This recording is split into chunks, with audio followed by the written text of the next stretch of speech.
Assalamu alaikum. In this video, how to draw a shape in Photoshop with pen tool. First of all, create a new layer. I already create new layer. Select pen or press P. Right click on your mouse. Click pen tool and see this shape path. Use shape, fill color,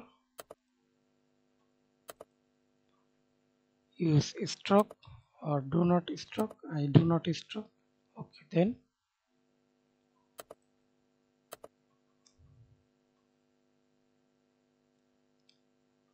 hold control or hold Alt.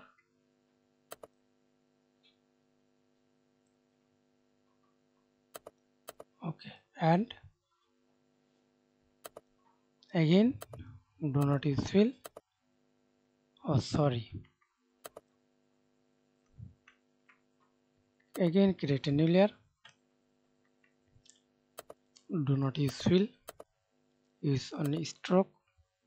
Stroke size.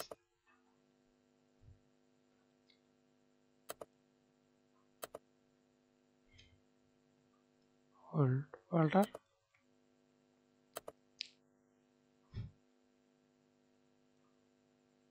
Okay. Thanks for watching video. Please subscribe to my channel.